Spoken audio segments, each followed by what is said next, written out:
Hello friends, my name is Charmaine and welcome to my channel Witch Isle, where I share my healing journey in hopes that it helps you on your healing journey. We just had a hurricane blow through South Georgia and power went out as well as internet.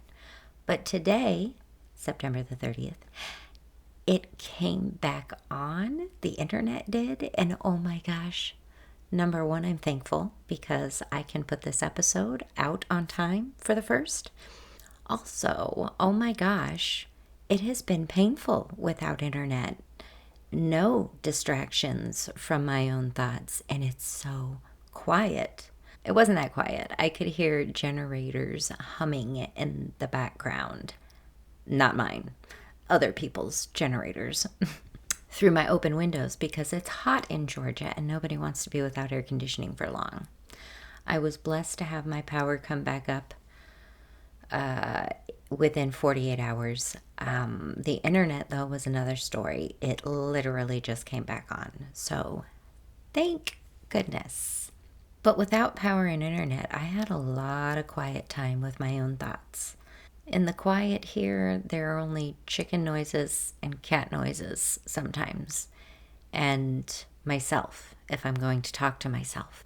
So I was fortunate to have a couple of friends reach out to me that were able to get me, but when there was a point that the cell towers all went down and there was no connection to anything. That quiet had me contemplating some things. So I want to share with you something I read on Tiny Buddha that had me thinking.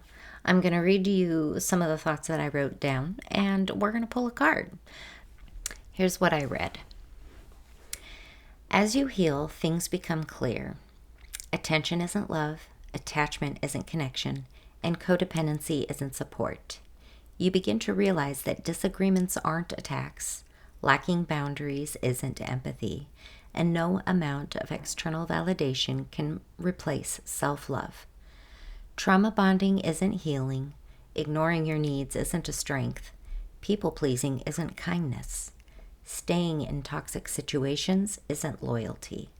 Numbing your emotions isn't coping, and suppressing your emotions or staying silent doesn't bring you peace. I recognize a lot of my past self in that paragraph. And here's what it had me thinking. It had me thinking about my past relationships, thinking about what I thought that love actually was, what I thought a relationship looked like based on what I had seen in my lifetime. I seen my own lack of boundaries, and I saw that those were more about people-pleasing to keep my environment safe, or in a way that it felt safe.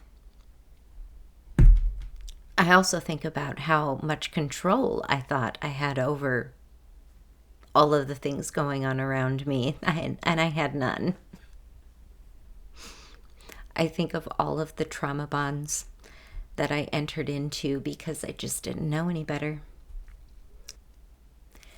I think of the people that I was loyal to that were toxic. And I think of how much of me that they had.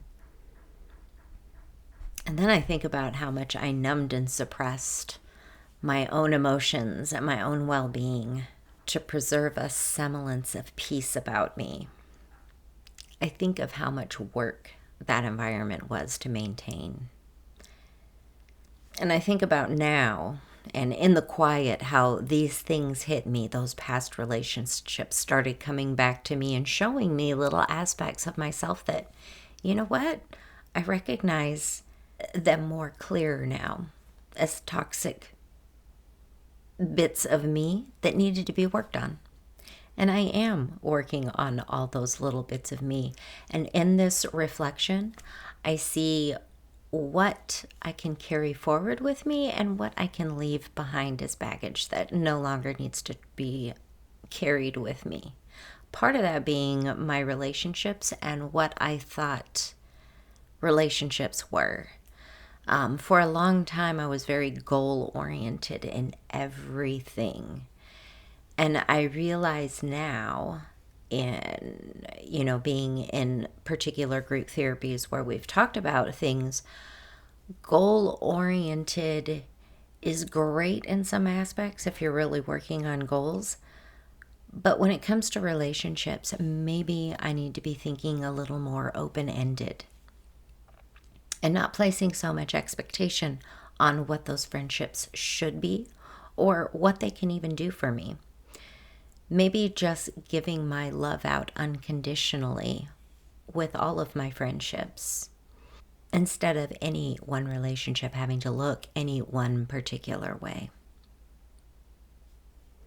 And maybe that just comes from being single for a long time and not thinking of myself in a relationship with anybody. But to be really, really honest, I consider myself right now to be in a very committed relationship with myself because I don't want to fall into any of those old traps, pit traps that would catch me having my boundaries coming down a little bit or having me people please a little bit to keep a relationship. Now I'm going to let people be who they're going to be, and I'm going to be who I'm going to be. And those things can be separate, sometimes be on the same path, sometimes not, and it be okay because there's no goal there that I'm trying to reach. I don't know if any of that makes sense, but it sure made sense to me in this moment where I'm dealing with all of this quiet and no distractions. When you have no connection and you can't even make a phone call, it gets very quiet.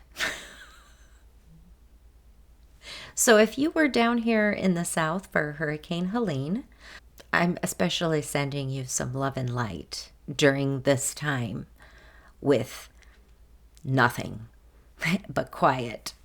And I hope you had somebody in your life to offset the quiet. Now, let's go to that card because I feel like I need a little help going forward in the week coming up. So, what can I expect in the week coming up?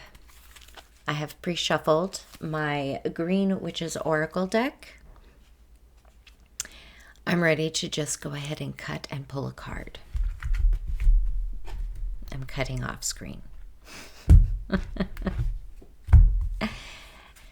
And the card that we pulled is Rosemary, Remembrance, Loyalty, Faithfulness. Here's a very nice view of this card.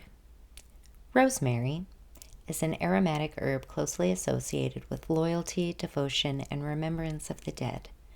The sharp, piney smell is clean, helping to clear away confusion and uncertainty. Rosemary needles grow on woody stems, a strong core that is not easily broken.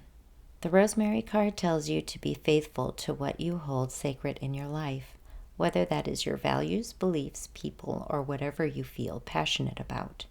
Remember these things and honor them. Keep them in mind while making choices. Don't let the world sway you from your ideals. Reflection. What do you hold to be sacred in your life? It's kind of funny because during the hurricane, I've been thinking a lot about what I hold sacred in life right now. What do you hold sacred? What's going to better your life? Now, if you're struggling and life is not great, you can call the National Crisis Hotline at 988. You can also text with them and chat with them online. But if you look up the National Crisis Hotline, you can see all of that information. They're a phone call away and can help you through a tough time. I've had to call myself a few times. If you're struggling, please call 988. As always, take what resonates and leave the rest. And until next time, light and love, friends.